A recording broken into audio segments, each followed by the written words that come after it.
বর্ষায় পাহাড়ের রূপ। এই পর্বে আজ আমি শান্ত পাহাড়ি পরিবেশে নেতারহাটের সবুজ পাহাড়, ঘন জঙ্গল এবং হালকা শীতল হাওয়ায় এক অন্যরকম অনুভব করছি। শুনেছিলাম এখানকার সূর্যাস্ত এবং সূর্যোদয়ের দৃশ্য ভোলার মতো নয়, আর সেই স্বাদের তৃপ্তি আজ পেলাম। যদিও আমাদের এই জার্নি শুরু হয়েছে এক পৃথক ভ্রমণের অভিজ্ঞতার সাক্ষী হওয়ার জন্য, তাই তো ছত্তিশগড়ের মেন পাথ থেকে বেরিয়ে অম্বিকাপুর হয়ে একের পর এক পাহাড়ি ভ্যালি পার করে আমরা নেতারহাট পৌঁছাব। এবং আমার মনে হয় এইভাবে এই পথে ভ্রমণে আমিই প্রথম। অবশ্যই আমাদের পথ দেখাবে গুগল, কিন্তু মাঝে মধ্যে এমন এমন পথে নিয়ে যায় যা সত্যিই ভীষণ চ্যালেঞ্জিং হয়ে যায়। কিন্তু এই মুহূর্তে ভরসা করার মতো অন্য কেউ তো আর নেই, তাই ডবল জির উপর ভরসা রেখে যাত্রা শুরু করব। আজকের সফরে আমরা দেখব আর একবার ছত্তিশগড়ের বিস্ময় উল্টা পানি এবং থিনথিনি পাথর। একের পর এক সুন্দর ভ্যালি, পাহাড়, জঙ্গল পার করে নেতারহাট পৌঁছাবো। জানাবো নেতারহাটের উল্লেখযোগ্য টুরিস্ট স্পটগুলি কি কি, কিভাবে নেতারহাট পৌঁছানো যাবে, নেতারহাটে থাকবেন কোথায়, খাওয়া দাওয়ার ব্যাপারটা সহ যাবতীয় প্রয়োজনীয় তথ্য। তাই ভিডিওটি স্কিপ না করে শেষ পর্যন্ত দেখুন। তাহলে আর দেরি না করে শুরু করা যাক।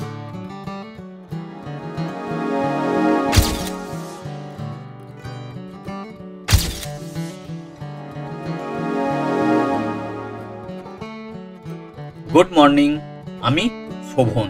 আর একটি নতুন সকালে আমার চ্যানেলে সবাইকে স্বাগত জানাই। এই মুহূর্তে আমরা মেন পাটের সাইলা টুরিস্ট রিসর্ট থেকে চেক আউট করে নেতারহাট যাওয়ার জন্য একদম রেডি। এই রিসর্টের এবং মেন পাটের যাবতীয় তথ্য আমার এই পর্বেরই আগের ভিডিওতে পেয়ে যাবেন। দেখার জন্য স্ক্রিনের ডান দিকের ওপরের লিঙ্কে ক্লিক করুন, অথবা ডেসক্রিপশনেও লিঙ্ক দেওয়া আছে, ওখান থেকেও দেখে নিতে পারবেন। রিসর্ট থেকে বেরিয়ে মেন পাট রোড দিয়ে এগিয়ে চলেছি অম্বিকাপুরের দিকে। প্রথমে বৃষ্টি, তারপর এই মেঘ না কুয়াশা ঠিক বুঝতে পারছি না, কিন্তু এটা বুঝতে পারছি আমাদের ওয়েলকাম জানানোর জন্যই এখানে দাঁড়িয়ে আছে। এই পথেই পড়বে এখানকার এক বিস্ময়কর স্থান উল্টা পানি এবং অম্বিকাপুরের আশ্চর্য থিনথিনি পাথর। আর সেই কারণেই আমরা অম্বিকাপুর ঘুরে নেতারহাট পৌঁছাবো। মেনপাট রোড ছেড়ে বিশারপানি থেকে বাঁ দিকের পথ দিয়ে মেনপাটের এই পাহাড়, জঙ্গল, পথঘাট ও চাষের জমি সব মিলিয়ে এই মনোমুগ্ধকর প্রকৃতির মধ্যে দিয়ে চলেছি উল্টা পানি। আমরা সবাই এখন ভীষণ এক্সাইটেড, কারণ যে জায়গায় চলেছি সেটা দেখার জন্য। এখানে জল উল্টো দিকে বয়, মানে নিচের থেকে উপরের দিকে ওঠে। ফটাফট যাওয়া যাক উল্টা পানিতে।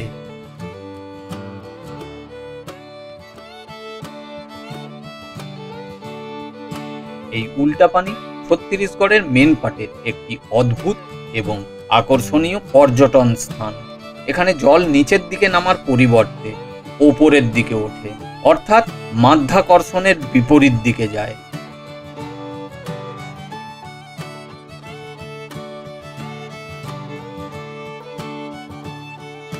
এইভাবে জলের প্রবাহ বিপরীত দিকে বা নিচের থেকে ওপরের দিকে ওঠার ঘটনা আমার জীবনে প্রথম দেখা।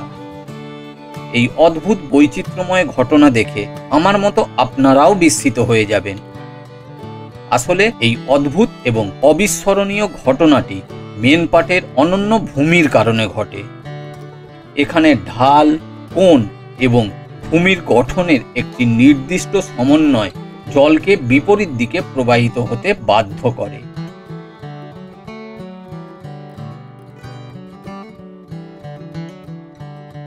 বেশ কিছুটা পাহাড়ি জঙ্গলের পথ এবং সমতলের রাস্তা অতিক্রম করে পৌঁছে গেলাম থিনথিনি পাথর।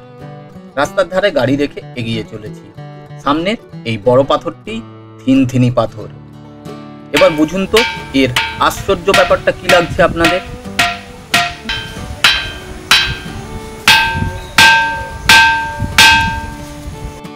বুঝতে পারলেন না?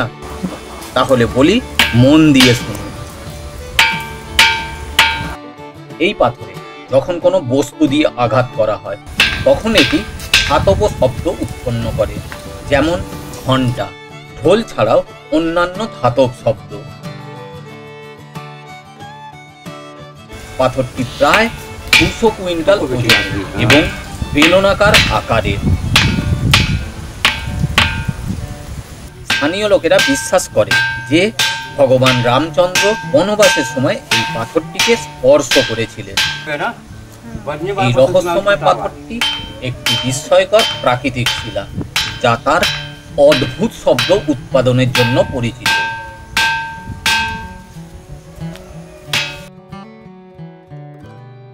আমি নেতারহাট যাচ্ছি একটি নতুন আনএক্সপ্লোর পথে। ছত্তিশগড়ের মেন পার্ট থেকে অম্বিকাপুর, তারপর অম্বিকাপুর থেকে রাজপুর, সেবরি, শঙ্করগড়, চাম্পা ও মাহুয়াডান্ড হয়ে নেতারহাট পৌঁছাবো। এই পথে যাত্রা করার কারণ অপরূপ প্রাকৃতিক শোভা, যা এখনো বাঙালির কাছে আনএক্সপ্লোর। এবার জানাই কিভাবে নেতারহাট পৌঁছানো যায়। প্রথমে ট্রেনে চলে আসুন রাঁচি অথবা লোহারডাঙ্গা। লোহারডাঙ্গা থেকে নেতারহাটের দূরত্ব 82 কিলোমিটার এবং লাটেহাট থেকে দূরত্ব মাত্র 76 কিমি। কিন্তু এক্ষেত্রে ট্রেন মাত্র সাঁতরাগাছি থেকে একটি এবং দুটি স্টেশন থেকে বাস অথবা ট্যাক্সি পাওয়া যায় না বললেই চলে। রাঁচি থেকে দূরত্ব 151 কিলোমিটার। কলকাতা থেকে প্রচুর ট্রেন পাওয়া যায় রাঁচির জন্য। রাঁচি থেকে নেতারহাটের জন্য বাস সার্ভিস আছে। ভাড়া পড়ে 270 টাকা থেকে 450 টাকা। রাঁচি স্টেশনের বাইরে থেকে টাটা সুমো বা স্করপিও ভাড়া পেয়ে যাবেন। প্রতিদিনের জন্য ভাড়া পড়বে 4000 থেকে 4500 টাকা। তবে দাম দর করে নেবেন এবং ডিটেলসে কথা বলে নেবেন। আমার জানা কয়েকটি ড্রাইভারের নাম্বার দিয়ে দিলাম সকলের সুবিধার্থে। সড়ক পথে নেতারহাট পৌঁছাতে হলে বাবুঘাট অথবা এসপ্ল্যানেড থেকে বাসে রাঁচির বিশ্রামুন্ডা বাস স্ট্যান্ডে পৌঁছে যান। রাতের এসি কিংবা নন এসি সিটার অথবা স্লিপার বাস পাওয়া যায়। ভাড়া পড়ে 450 থেকে 1200 টাকার মতো। তারপর ওখান থেকে ট্যাক্সি রিজার্ভ করে নেতারহাট ঘুরে নিন। আমার মতো গাড়ি নিয়ে যাত্রা করলে কলকাতা থেকে খড়গপুর, ঘাটশিলা, জামশেদপুর, রাঁচি এবং লোহারডাঙ্গা হয়ে নেতারহাট পৌঁছানো যায়। মোট দূরত্ব 560 কিলোমিটারের মতো। সময় লাগে ওই 12 থেকে 13 ঘন্টার মতো। এবং এই পথের প্রাকৃতিক শোভা এতটাই সুন্দর যে 18 থেকে 20 ঘন্টাতেও মন ভরে না। সন্ধ্যা নামার জাস্ট আগেই পৌঁছে গেলাম আমাদের আজকের ডেস্টিনেশনে। এটা ছত্তিশগড় ট্যুরিজমের হোটেল পর্বত বিহার, নেতারহাট। আমরা এসি ডিলাক্স রুম বুক করেছি। রুমে কিং সাইজের একটি বেড, আলমারি, জামা কাপড় রাখার জন্য, সেন্টার টেবিল দেয়া আছে 2টি চেয়ার সহ, একটি ড্রেসিং টেবিল, এসি এবং আমার সব থেকে পছন্দের এই বারান্দাটি। 2টি চেয়ারও এখানে রাখা আছে। এখান থেকে বাইরের জঙ্গলের দৃশ্য আমার দারুণ লাগে। এখানে বসেই আমি সন্ধ্যা নামা দেখব। টয়লেট গিজার সহ এবং বেশ বড়, পুরানো হলেও পরিষ্কার পরিচ্ছন্ন।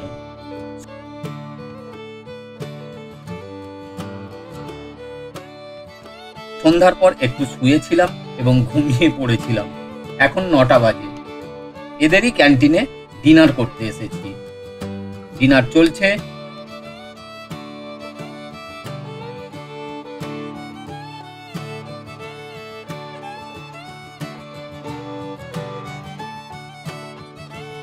ডিনার করে নিই, আবার দেখা হচ্ছে আগামীকাল সকালে।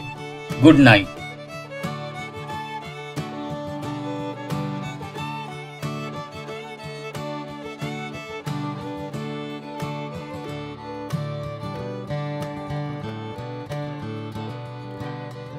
Good morning. আজকে আমি এখন নেতারহাটে, ঝাড়খণ্ড ট্যুরিজমের প্রভাত বিহার হোটেলে। আমি ওল্ড কমপ্লেক্সে আছি। এর সামনে নিউ কমপ্লেক্স আছে। ওল্ড কমপ্লেক্সে থাকার কারণ হচ্ছে এই যে বারান্দা আছে, তার রুমের বাইরে ছোট ছোট বারান্দা, এই বারান্দার থেকে সুন্দর এই জঙ্গলের ভিউ পাওয়া যায়। এই করিডোর, এখানে রুম আছে বেশ কটা, 12টা 14টা বোধহয় রুম আছে। একটু জিনিসটা রাখি ব্যাগটা, চলুন একটু ছাদটা দেখিয়ে দিয়ে আসি। ছাদ থেকে অ্যাকচুয়ালি কীরকম কি ভিউ পাওয়া যায়। এই ছাদ, এর ওপরের ছাদটাতেও ওঠা যায়, স্টেয়ার আছে। এটা অ্যাকচুয়ালি নেতারহাটের সানরাইজ পয়েন্ট। অন্যান্য সব টুরিস্টরাও এখানে সানরাইজ দেখতে আসে। আচ্ছা, ওপরটাও একটু দেখিয়ে নিই। ওইদিকেও বসার অ্যারেঞ্জমেন্ট করা আছে, এই দিকেও বসার অ্যারেঞ্জমেন্ট করা আছে। দূরের থেকে ক্যাম্পাসটা, এই এখানে টেন্টগুলো আছে লাইন দিয়ে। ওই সামনে নতুন বিল্ডিং,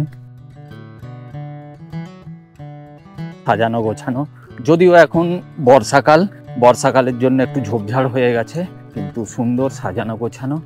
আর এই সামনেরগুলো সব টেন্ট, এগুলো এখন বুকিং দেওয়া হয় না যেহেতু বর্ষাকাল। সেপ্টেম্বরের মাঝামাঝি থেকে এগুলো বুকিং ওপেন হয়ে যাবে, এখানে বসে টাইম স্পেন্ড করা যাবে। এই সব জায়গায়ও সিটিংয়ের ব্যবস্থা করা আছে। চিলড্রেন্স পার্ক, এই চিলড্রেন্স পার্কে প্রচুর রকম বাচ্চাদের জন্য আইটেম করা আছে, প্লাস ওখানে জিম করার জন্য জায়গা করা আছে। ঠিক আছে, মর্নিংয়ে এখানে জিমও করতে পারবেন, সেই সবও করা আছে। সামনে যে বিল্ডিংটা, ওটা নিউ কমপ্লেক্স। সুন্দর, দারুণ ভালো ক্যাম্পাস। আপনি যদি নেতারহাটে আসেন তাহলে থাকার জন্য বেশ কিছু ভালো হোটেল আছে, তবে আমার মনে হয় এটা বেস্ট। সব দিক থেকে ভালো, সব দিক থেকে সুন্দর। এই পয়েন্টটাই সানরাইজ পয়েন্ট, এই জায়গাটাই sunrise point, Netarhat sunrise point. এই যে এখানে জায়গা করা আছে, এই জায়গাটার থেকে সানরাইজ দেখা যায়। আর এখানে এদের নিজস্ব রেস্টুরেন্ট আছে, এটা হচ্ছে কোয়েল রেস্টুরেন্ট, যেটা আপনাদেরকে কালকেও দেখিয়েছি খাওয়ার সময়। কোয়েল রেস্টুরেন্ট। সকাল সকাল নেতারহাটের হোটেল থেকে চেক আউট করে আমরা বেরিয়ে পড়লাম নেতারহাটের কয়েকটি লোকাল সাইট সিন করতে। এরপর আমরা যাত্রা শুরু করব আমাদের আজকের গন্তব্য, পশ্চিমবঙ্গের অযোধ্যা পাহাড়ের মুরগুমা। অদ্ভুত সুন্দর প্রাকৃতিক পরিবেশের মধ্যে থাকা দারুণ একটি জায়গা। নেতারহাট থেকে ঘুরে দেখে নেওয়া যায় এই সব সুন্দর সুন্দর স্থানগুলি। Netarhat dam, Koel view point, sunset point, sunrise point, magnolia sunset point, upper Ghaghri জলপ্রপাত, লোয়ার ঘাগরি জলপ্রপাত, নাশপাতি বাগান, নেতারহাট রেসিডেন্সিয়াল পুল। যদিও ভেতরে প্রবেশ করা যায় না, বাইরের থেকেই দেখতে হয়। এবং নেতারহাটের সব থেকে সুন্দর লোদ ওয়াটারফলস। এই মুহূর্তে আমরা নেতারহাট লেকে। এটি নেতারহাটের টুরিস্ট স্পটগুলির মধ্যে অন্যতম একটি উল্লেখযোগ্য গন্তব্য। প্রকৃতিপ্রেমীদের কাছে এর গুরুত্ব অনেক। লেকটি তার নির্মল জল, চারপাশের সবুজ পাহাড়ের জন্য বিখ্যাত। এই লেক নৌকা ভ্রমণ, মাছ ধরা এবং পিকনিক ইত্যাদি করার জন্যও বিখ্যাত। কোয়েল ভিউ পয়েন্ট নেতারহাটের একটি অত্যন্ত জনপ্রিয় টুরিস্ট গন্তব্য। এখান থেকে কোয়েল নদীর দৃশ্য মনে রাখার মতো, সাথে দূরে সবুজ পাহাড়ের সারি দিয়ে দাঁড়িয়ে থাকা, উপরে নীল আকাশে সাদা মেঘেদের উড়ে বেড়ানো, তার নিচে জঙ্গলের বুক চিরে কোয়েল নদীর পথ চলা, এই শোভা মিস করা যায় না। এর সাথে উপরি পাওনা, অপরূপ ঝাউয়ের বন আর রোমান্টিক কুয়াশা ঘেরা সকাল। সত্যি 7 তলা পূর্ণ হবে এই স্থান ঘুরে।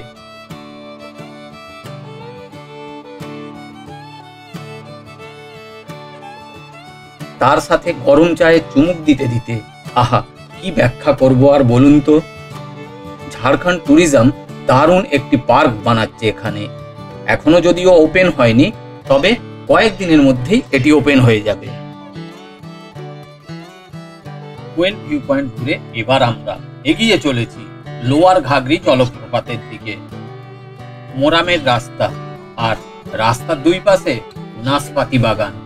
একটু ভয় ভয় করছে, আগে রাস্তা কেমন হবে, আর সামনের দিক থেকে গাড়ি এলে কিভাবে তাকে সাইড দেবো বুঝতে পারছি না। বর্ষার জন্য ফরেস্টের রাস্তা বন্ধ থাকায় লোয়ার ঘাগরি দেখা হলো না, তাই এগিয়ে চলেছি আপার ঘাগরির দিকে। প্রায় সমগ্র পথেরই দুই ধারে নাশপাতির বাগান। পৌঁছে গেলাম আপার ঘাগরি জলপ্রপাতের পার্কিং এ। এই জলপ্রপাত দেখতে যাওয়ার জন্য জন প্রতি 20 টাকা করে দিতে হয়। পার্কিং থেকে এই 20-30 মিটার মতো হাঁটতে হবে জলপ্রপাতে পৌঁছানোর জন্য। হালকা পাহাড়ি জঙ্গলের পথ। 20 টাকার যে টিকিট নিল, সেই টিকিটটা দেখে বোঝার চেষ্টা করছি যে কে বা কারা এই টাকাটা নিচ্ছে। আর আসার পথে একজনকে পেয়েছিলাম, তার থেকে 4টে নাশপাতি সংগ্রহ করেছিলাম, কিন্তু বড় না, ছোট সাইজের।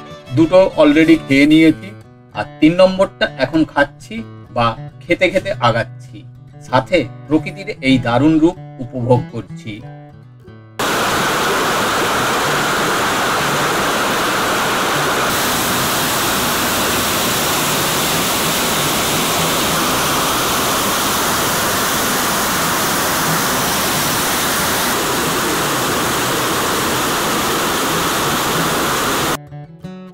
জলপ্রপাত দেখে এগিয়ে চলেছি নেতারহাট রেসিডেন্সিয়াল স্কুলের দিকে। পথের দুই দিকে প্রচুর নাশপাতি বাগান, আর প্রায় সব গাছেই ফল শেষ হয়ে এসছে, তাই আর বাগান ঘুরতে গেলাম না। এই স্কুল ঝাড়খণ্ডের তথা ভারতের বিখ্যাত একটি আবাসিক স্কুল। স্কুলটি একটি সুন্দর প্রাকৃতিক পরিবেশের মধ্যে অবস্থিত। এখানের শিক্ষার্থীরা স্বাস্থ্যকর ও শান্ত পরিবেশে পড়াশোনা করতে পারে। এই স্কুল তার শৃঙ্খলাবদ্ধ শিক্ষা ব্যবস্থা, সুন্দর পরিবেশ এবং শিক্ষার্থীদের সর্বাত্মক উন্নয়নের উপর জোর দেওয়ার জন্য বিশেষ প্রসিদ্ধ। এই মুহূর্তে আমি নেতারহাট বাস স্ট্যান্ডে। এখন এখানে আমরা ব্রেকফাস্ট করব।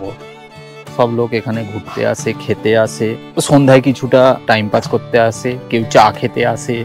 আমরা এখন এখানে ম্যাগি, আমার ইডলি আর मेयर डोसा। ये मेरा इडली रेडी। चावल और दाल उबला वाला सेद्धो चाल। मालपुआ मालपुआ।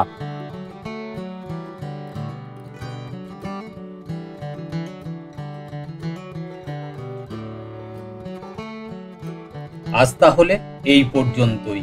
আবার দেখা হচ্ছে পরের ভিডিওতে বা এই পর্বের শেষ ভিডিওতে, অর্থাৎ মুরগুমাতে। অপূর্ব সুন্দর একটি অফবিট ডেস্টিনেশন। আর আমার এই মেন পার্ট থেকে নেতারহাটের জার্নি আপনার কেমন লাগলো আমাকে জানাতে ভুলবেন না। ভিডিও ভালো লাগলে লাইক করবেন আর শেয়ার করবেন। সবাই ভালো থাকুন, সুস্থ থাকুন এবং ঘুরতে থাকুন। Thank you.